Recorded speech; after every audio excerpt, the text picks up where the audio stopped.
자, 여러분, 그러면 이번 시간에는 옥수수에 관해서 공부를 해보도록 합니다. 옥수수는 전 세계적으로 약 이 톤이죠. 메트릭 톤입니다. 그죠? 월드 토탈 해서 생산이 그 밀리언 부셜로 이렇게 지금 나타내고 있습니다. 그죠? 1부셜은 한 24에서 25리터 정도 됩니다. 그래서 이게 이제 미국에서 나오다 보니까 이런 식으로 잡혔는데, 그러면 이 키로수로 하면은 한 20kg 정도 되죠. 20kg. 실제 이제 무게량으로 보면 한 20kg, 15에서 한 20kg 정도 됩니다. 그러면 이걸 만약에 20kg 단위로 하면 20kg다 가정하면, 왜냐하면 이 원 부실이라고 하는 것은 이런 미국에서 쓰는 단위입니다. 용량 단위죠. 그래서 여기 이제 가마죠, 그죠? 요 가마에 담았을 때 요게 24리터. 콩 같은 경우에는 22리터. 옥수수가 좀 그 공간이 좀 많죠, 그죠? 그리고 무게가 콩이 비중이 조금 높습니다. 그러면 자 3,800만 부시엘입니다. 그래서 20이면 20을 만약에 1부실이 20kg라면 한 7억 6천만 톤, 그죠? 7억 6천만 톤 이렇게 되겠죠?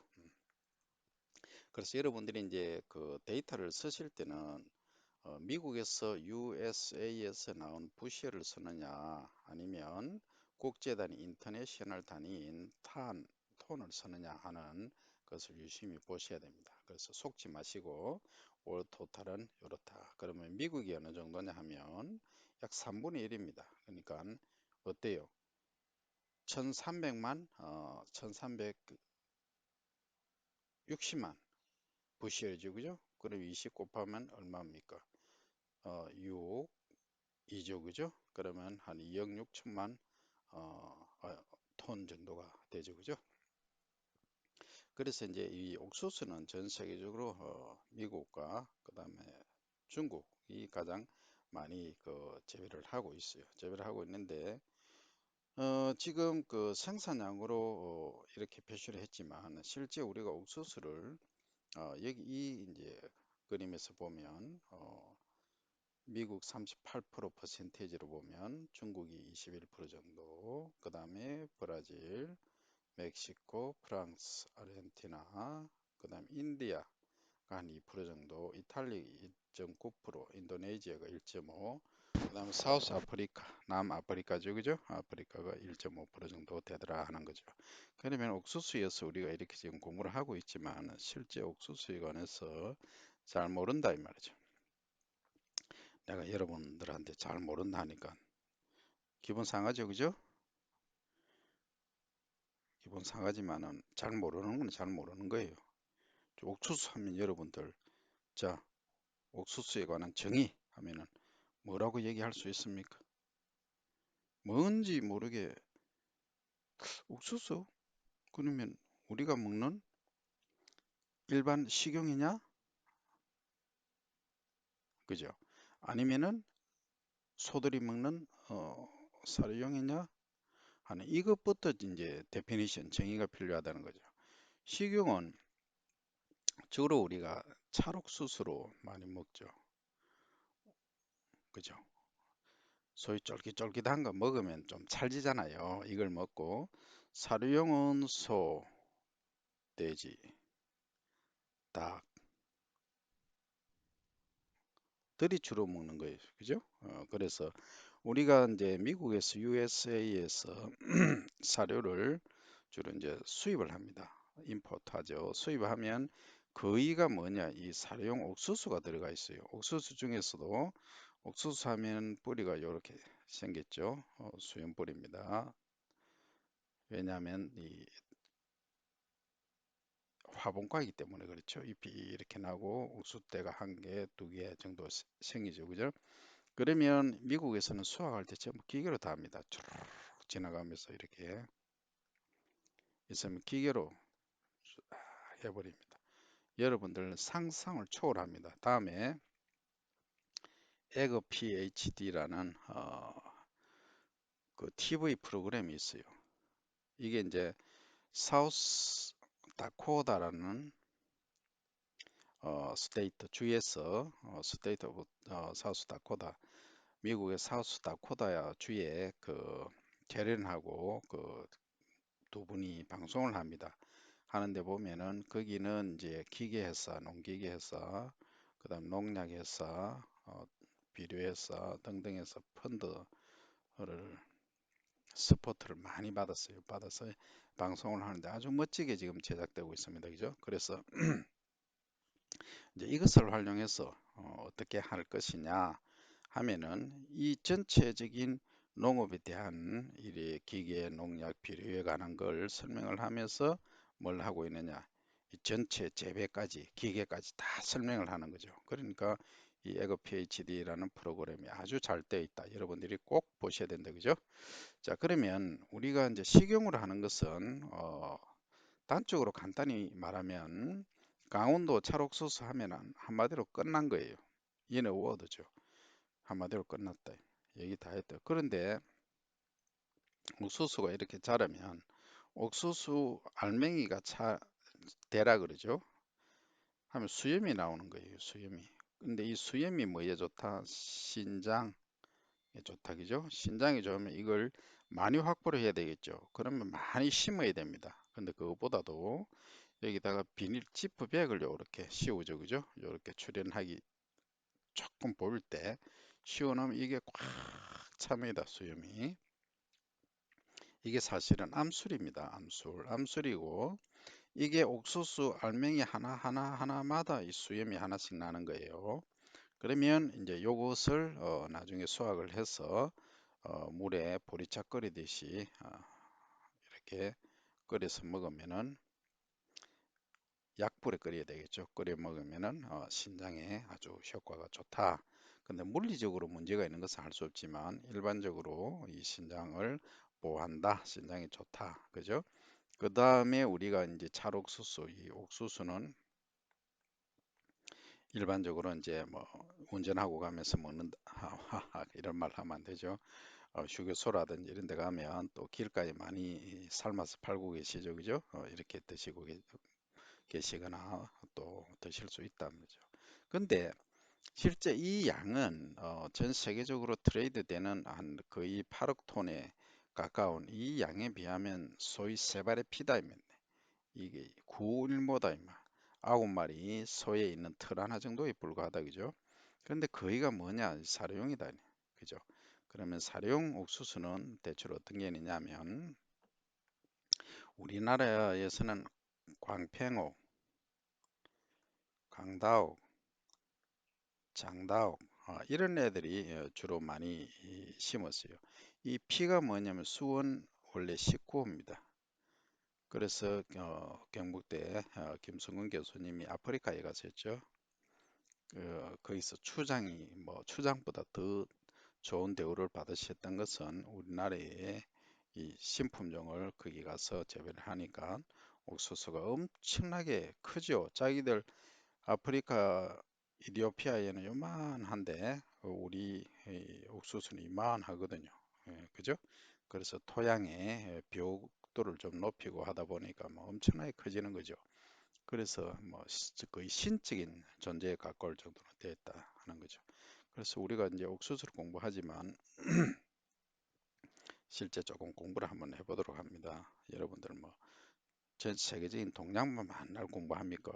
이렇게 항변하는 학생들이 있어서 그리고 또 그것도 중요합니다. 재배가 진행되지 않으면 아무것도 할 수 없어요. 그건 기본적으로 언제 파종하고 어떤 특성을 지니고 있는가 옥수수에 관해서 간단히 제가 설명을 드릴게요. 자, 옥수수 하면은 일반적으로 우리가 재배법 중에서 이제 노지 재배로 얘기합니다. 노지. 노지 재배란 말은 이렇게 밭이나 논이 있으면 여기다 그냥 바로 심는 거예요. 그러나 이제 우리가 그 수익을 높이려고 하면 고소득 작물로 하려고 하면 이 온상을 하죠. 비닐하우스라든지 여기다가 이제 옥수수를 이렇게 재배를 하는 거죠. 이렇게 이렇게 재배를 하면 한 2월 중순에도 파종이 가능하다. 그러니까 수확은 요것은 한 2.5개월, 3개월이면 수확이 가능하다. 그죠? 뭘로? 식용을 하는 거. 그러니까 5, 6월에 일단 수확을 해서 판매가 가능하다. 그죠? 자, 그 다음에 이 노지 재배라고 하면 일반적으로 우리가 사료나 아니면 집 옆에 텃밭 정도에 재배하는 건데 파종 시기가 옥수수 종자가 좀 타원형처럼 이렇게 생겼어요. 대체적으로. 이 종류도 많이 있습니다. 뭐 팝콘용도 있고 말리빨처럼 생겼다 해서 마치종도 있고 다양하게 종류는 있습니다만 기본적인 특성은 그래요. 남부지방에서는 4월 중순에 파종을 하면 됩니다. 그럼 파종하는데 어떻게 하느냐면 이렇게 두둑을 짓잖아요. 그럼 두둑을 지으면 이 쭉 이렇게 두둑이 나열될 거 아닙니까? 그죠? 이렇게 나열되면 요 고랑이 있고 그러니까 이 폭을 이 소위 조간이라 하죠. 줄 간격 이렇게 심는 이 줄 간격을 최소 60cm는 띄워야 된다. 그죠? 그리고 이 포기와 포기 사이 간격을 뭐라 한다? 조간이라고 하죠. 조간은 몇 cm? 최소한 20cm에서 25cm 정도로 하면 됩니다. 그래서 이제 일반적으로 남자들의 그 한 뼘 이상 정도로 심으면 뭐 한다 아주 생육이 좋다. 그리고 이 한 홀에 이 종자를 1 내지 2립을 파종을 하는 거예요. 1, 2립. 그다음 1, 2립, 1, 2립, 1, 2립. 그다음 이것은 무슨 파종입니까? 점이죠. 점. 한 점, 두 점, 점. 그래서 소위 점파 이렇게 부른다 그죠?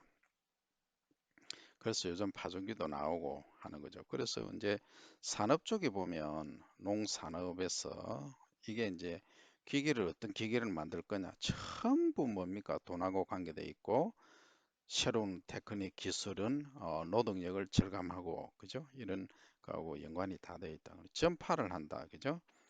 그래서 이제 줄지어서 이렇게 전파를 해야 됩니다.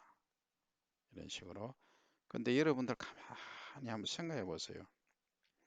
기술이 종자가 얼마나 중요하냐를 가만 그러면 교수님 전파를 하는데 한 개 내지 두 개라고 말씀하셨는데 그럼 한 개 심는 거하고 두 개 심는 거하고 세 개 심는 거 뭐가 차이 있습니까? 이런 질문을 하시겠죠? 그런데 우리가 이제 많은 연구에서 한 포기를 심으면 한 개체의 전체 사료용으로 쓴다면 바이오매스 지상부 이제 건물종이죠. 바이오매스량은 상당합니다. 그러니까 한 포기가 여기 하나에서 종자 하나에서 이렇게 되는 거죠.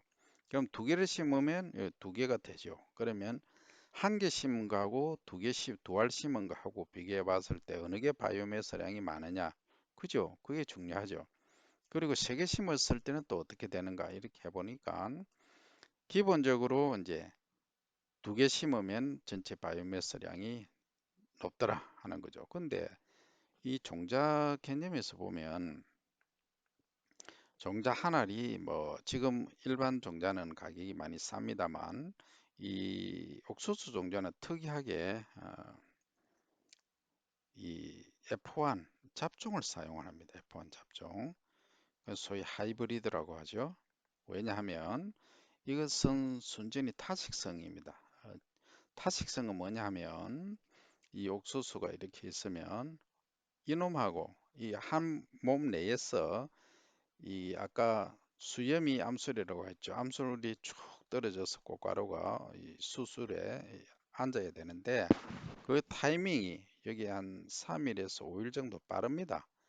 빨리 이게 꽃가루가 생성돼서 수술에 못 가는 거예요. 그럼 다른 꽃가루가 이렇게 좀 늦게 심은 게 이렇게 온다는 거죠. 수술에. 그래서 타식성이라고 하는 거죠. 벌이나 납이나 그는 충으로 이제 화분을 매게 하니까 충매 이렇게 말하고 바람으로 이제 올 수도 있죠. 그죠? 예, 그래서